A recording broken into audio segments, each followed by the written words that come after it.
everyone, welcome to another exciting episode of Dayspring Discussions. I am your host, Sean McGahee, and this is a show where we talk about movies, TV, sci-fi, fantasy, comic books. If you geek out about it, we're going to talk about it. As always, you can find me on dayspringdiscussions@gmail.com. Go to the Facebook group or on Twitter. Hit me up, let me know how I'm doing, and let's discuss the topics that I'm about to go through. And you can listen to Dayspring Discussions on iTunes, on YouTube, on Podomatic, and on Patreon, guys. I'm starting this show today a little late. It's my vacation, so I've been sleeping in, kind of relaxing a little bit. It's very odd that I've spent almost every morning so far drinking out of a regular coffee mug. Usually, I'm taking my daughter to daycare or I'm going to work in the morning, so I'm used to pouring my coffee into a to-go mug. I've been doing regular mugs almost all week long, and it's very odd to actually take the time just sit back and enjoy coffee in a regular mug. Very odd. Nevertheless, I have been keeping busy. As I said, my mom is in town visiting, so I've been playing host. We've been going around Austin, doing a couple things here and there, and also my daughter is home with the week for me because my mother's visiting, so it's been a busy week, guys. This morning, I finally was able to wrap up and read yesterday's comic books. I'm going to go through in a little bit here and talk about kind of my favorite picks for that. Really, with this show, I'm going to do a lot of rapid style stuff. I'm going to go through a lot of topics really quickly. I know I have not talked about the other trailers that came out at Comic-Con, so I'm going to go through a few of those pieces of news. Really, we're talking rapid style here today, guys. I'm going to talk maybe 1-2 minutes on each topic and then move on, trying to fit a lot of stuff in because I feel like I'm behind, mainly because, like I said, it's been a busy week and I want to try to get to this stuff and let you know some cool things that are coming up in the next week or weekend that I'm really excited about. So starting off, like I said, I'm going to review some of the trailers we saw at Comic-Con that came out, starting off with something I tried to get to on Monday, which was the Pacific Rim Uprising trailer. So this is the sequel to the film starring Charlie Hunnam and Idris Elba, and in this one, John Boyega looks like he takes over the series. He stars as Idris Elba's son, Jake, and in this one, he's a bit of a rough guy who steps into a Jaeger to fight off the new kaiju that have come to destroy the city once again. Now, Charlie Hunnam, not in this one, but the character of Mako, who is his partner in the last one, looks like she's taken over the big Jaeger program. And then, of course, you have Charlie Day back as the scientist. So a few familiar faces in this one, a lot of new faces. They're featuring this younger girl in this one as well. What's her name? Amara, I guess is the character's name, a 15-year-old girl. Not too sure about this one, mainly because I saw Transformers this last summer try to catch that bit of the audience they feel like they weren't getting by bringing in a young girl and catching the young female audience. I feel like it's kind of the same play where Universal is trying to get their demographic they feel they didn't reach in the first film, which was young girls. So they're featuring a young girl in this one. She's going to pilot a Jaeger. I'm not too fond about it, but the action looks off the hook. I love seeing Pacific Rim in theaters. The last one was great. It's kind of I want to say a guilty pleasure because honestly I think the film's decent. Yeah, a lot of people hack on the acting and the story and all that, but it's really just a popcorn, enjoyable film. I love seeing it in theaters. I'm glad it's one of the few films I actually saw in 3D that I'm glad I saw in 3D. So I'm excited for this one. Of course, John Boyega from Star Wars, seeing him step out of that a little bit, expand his resume. I'm excited to see what he can do, mainly because it looks like he has his normal English accent in this one, whereas in Star Wars and a couple other roles, he's doing more of an American accent. So that looks kind of exciting. Looks just awesome. I'm super psyched to see that. Comes out in March, and I think it's going to be great. Next up, trailer-wise, we got the new trailer for X-Files Season 11, coming in 2018. The series returned back in 2016 and I guess was a huge hit for Fox. So agents Mulder and Scully are back for another season. Now, Gillian Anderson said that this is possibly going to be her last season as X-Files. So I don't know if David Duchovny is going to come back for another one or how it's all going to play out. I will say, however, I'm not a big X-Files fan. I've watched a couple episodes of the original series. I saw both the movies, and I tried to watch the series when it came back in 2016. honestly, I wasn't a fan of it. It's just too much drama, I guess, and not enough sci-fi for me.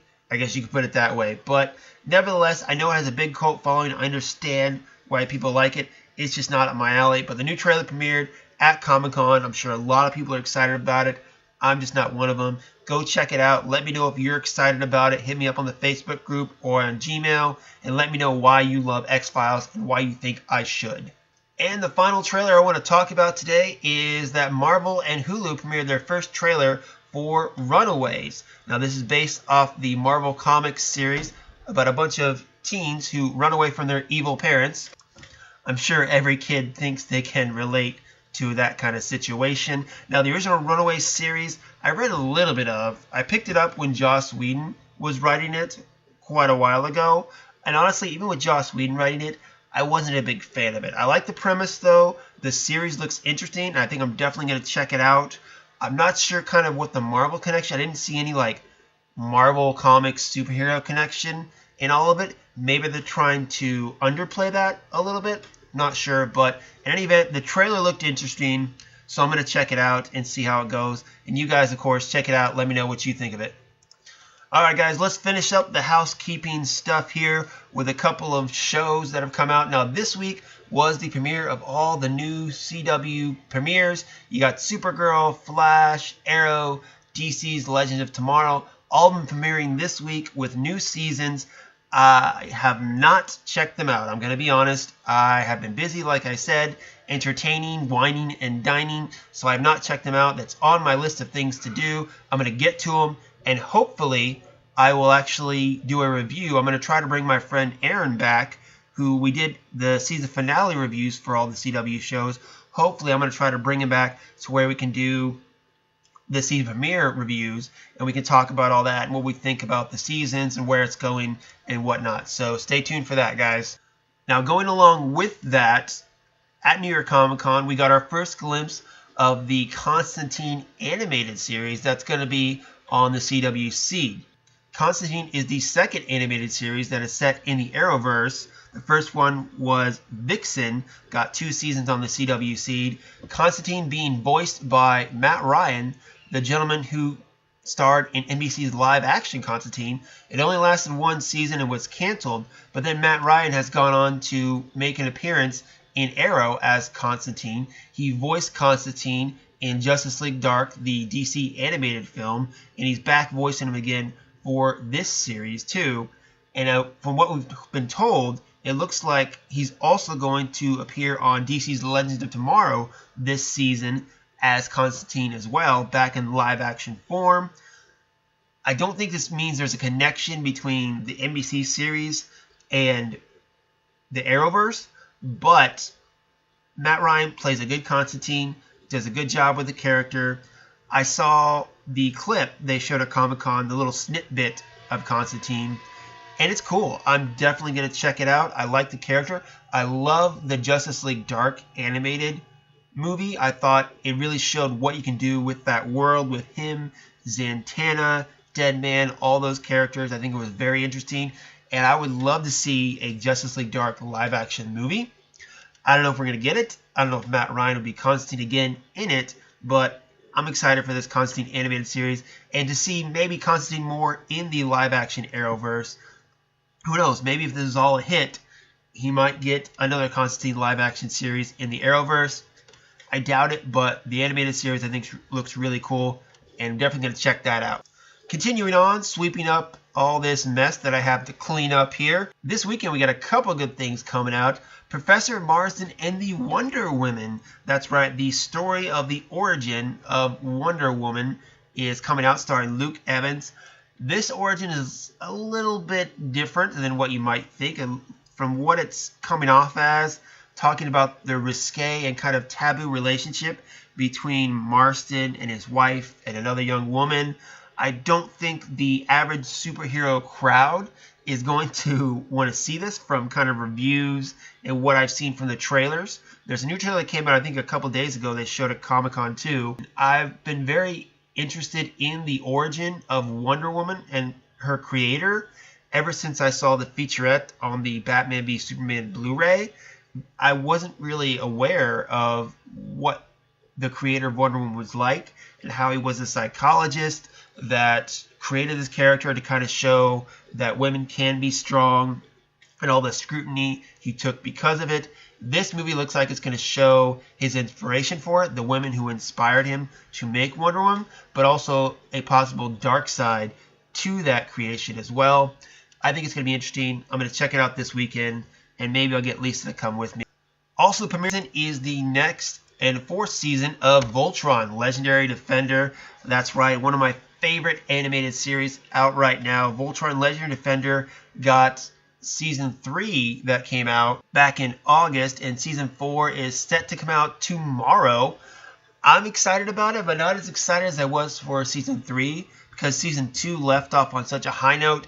I was super psyched for Season 3, and I was disappointed it was so short. I felt like it was a little rushed, too. It was like 6 episodes. Let me look it up on IMDb here. It was 7 episodes.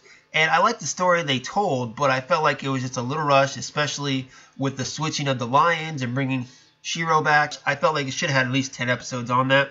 I'm not sure how many episodes are going to be in Season 4, but I feel like this is going to be kind of a connective tissue to where you can watch Season 3 and Season 4 and it feel like maybe a complete story. At least I'm hoping that's what it is. The creators of the series said they're going to do shorter seasons and more frequently, to where we'll get like 2 seasons a year rather than 1 season a year.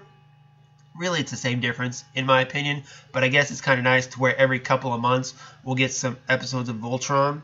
In any event, I'm looking forward to it. I'm going to try to go back and rewatch Season 3 before I watch Season 4. Now, like I said, I am entertaining a guest right now, so I might not get to it this weekend.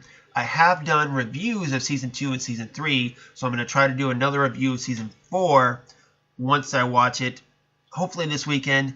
If not, I'll get to it on Monday or Tuesday of next week.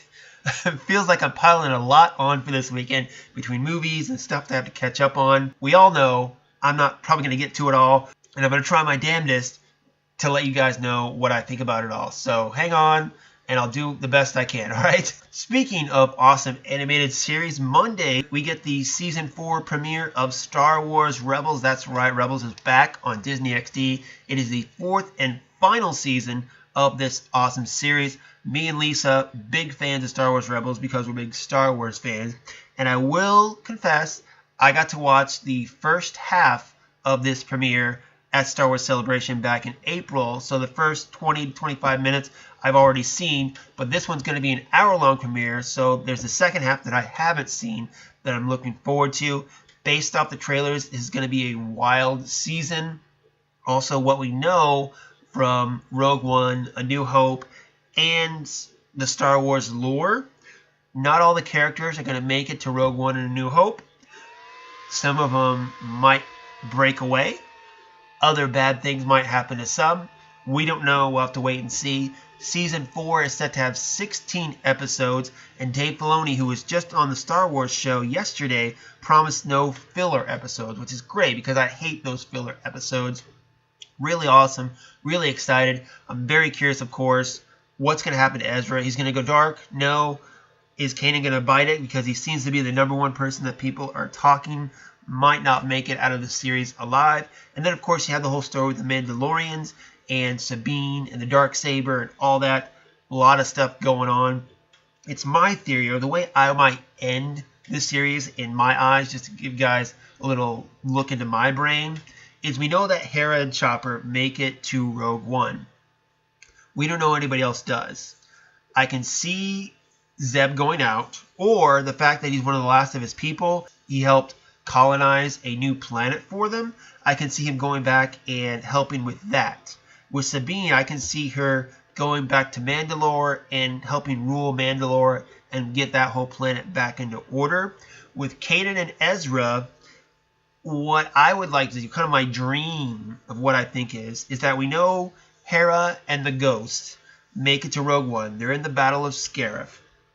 And then Vader pops up with a Star Destroyer afterwards and then goes after Princess Leia, leading into A New Hope. So my thought, or what I think would be awesome, is we see Vader once in a Rogue One. and then we see him later pop up at the end. What if in between he has a battle between Kanan and Ezra, and he takes out Kanan? Just a thought. Ezra might not survive. Maybe he goes off and runs away. I don't know. That's just something I'm thinking about. And to be honest, I said this before. Yeah, we see the ghost in the Battle of Scarif, but we don't see it make it out of the Battle of Scarif. So, not to be dark, guys, but again, this kind of things that run through my mind that to me make sense and are a fitting end for our heroes that we've gone on a great journey with. So, tune in Monday for that, guys, on Disney XD. Okay, last bit of news or topic I'm going to go through in this show. Like I said this morning, I sat down with my actual coffee mug and went through yesterday's comics. I always like to pick a couple of my favorites and share them with you guys. Something that I think is worthy of picking up is the newest issue of Action Comics, number 989. That's right, guys. Within the next year, we are getting Action Comics 1000. Now, I haven't collected comics in a long time, but you can be sure I'm going to pick up that issue of Action Comics 1000, a milestone in comic books, considering Superman premiered in Action Comics number 1 way back in the 1938, I believe it is. I'm pretty sure it's 38 because I think Batman came out in 39. But don't quote me on that. That's just off the top of my head. But in this new storyline, Action Comics, The Oz Effect, we see Mr. Oz come to find out that he is Jor-El, Superman's father from Krypton, and he's been kind of pulling the strings in the Rebirth universe, toying with Superman a little bit. And this is part 3 of the issue. Now, part 1, I haven't bought a single issue comic in years, okay? I switched to graphic novels, and then I switched to digital.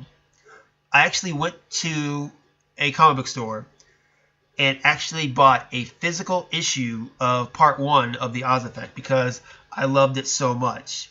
Oz is trying to show Superman that Earth isn't worth saving by corrupting people. But really, in that first part of the story, we see regular people, regular situations, social situations that we are dealing with on a daily basis in our regular world, and putting them in perspective. Superman stepping in and trying to resolve those issues too.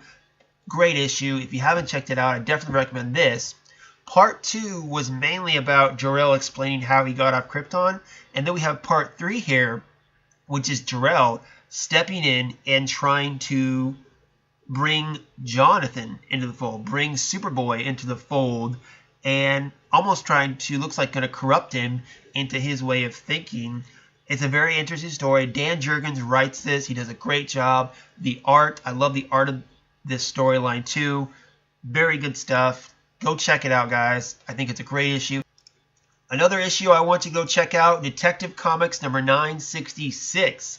This one's interesting because we have Dick Grayson back from wherever he was being held captive. Honestly, I haven't read Detective Comics in a while. I've been keeping up with Batman and Tim King writing that, but Detective Comics, I really haven't been on it. This is issue 966. Again, another comic that is going to hit 1,000 within the next couple of years, so it's going to be a milestone in comics for that. This one's interesting because Tim Drake, who I grew up with as my Robin, is back. It's not the same Robin because it's Rebirth, but he comes back and he actually meets up with his future self, who is the future Batman. Now, what's interesting about this, and it plays off of old issues of Teen Titans. Back when Jeff Johns was writing Teen Titans, he did a storyline where the future Justice League is the current Teen Titans with Wonder Girl, Superboy, Robin. They're all adults versions. They're Batman, they're Superman, they're Wonder Woman. This is kind of the same Batman from it, and he has this conversation with Robin, and it's really cool, really interesting, and probably one of the best things is that they mention Connor Kent, a.k.a. the former Superboy. One of my favorite characters, a character I grew up with. I'm curious, in this whole Doomsday Clock thing that DC is having going on right now, we have a sense that Dr. Manhattan is playing with the timeline and kind of responsible for Rebirth and possibly the New 52 and all that stuff. So I'm curious, when everything's said and done, are we going to get Connor Kent back? I hope we do. I love the character. I grew up with the character. I think he's a great character that we need to bring back into the fold. Whether they will, I don't know, but this is a good one. Like I said, Robin talking to a future possible version of himself. It was really cool. Go check it out, guys. Another one you can go check out is Hulk, issue number 11.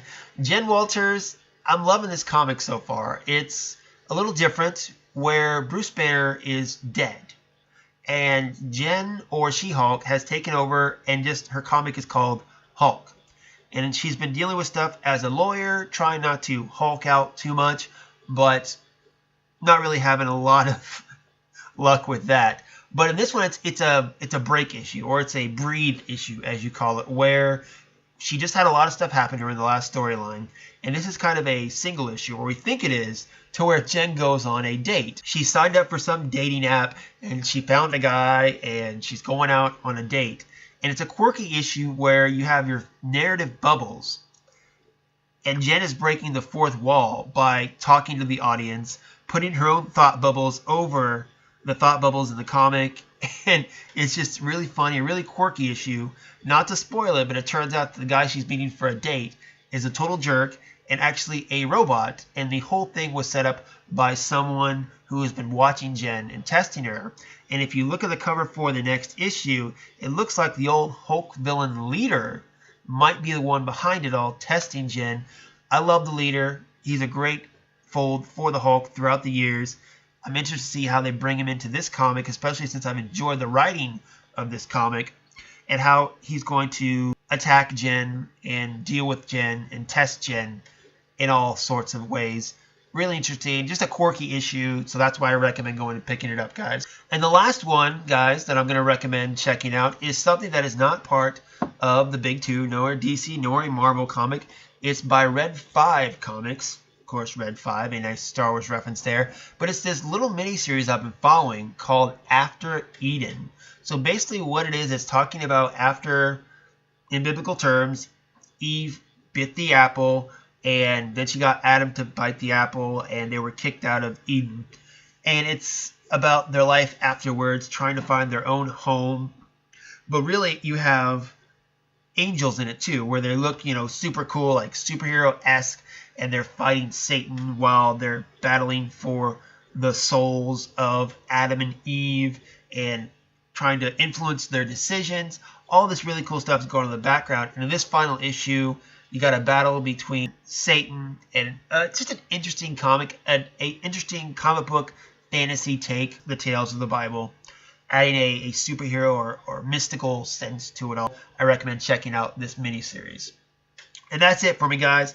I know I ran through a lot of stuff really quickly, but I feel like I didn't have time to go through each individual thing and spend, another week talking about all the trailers and all the shows and stuff like that. So this was just kind of a rapid fire show.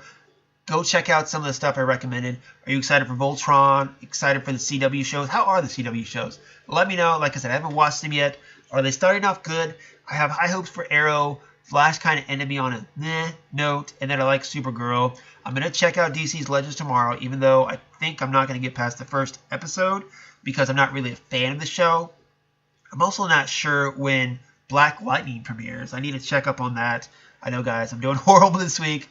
I'm really bad, but next week I'll definitely get caught up, back in my regular schedule. Let me know, guys, what are you excited about? Let me know what you think of the comics I recommended. Hit me up, dayspringdiscussions@gmail.com. Also find me on the Facebook group or on Twitter. And, of course, you can find me personally on Twitter and Instagram at SlimDayspring12. And that's it, guys. Go out, enjoy your day, read some comics, watch some shows, and get back to me. Until next time, may the Force be with us all.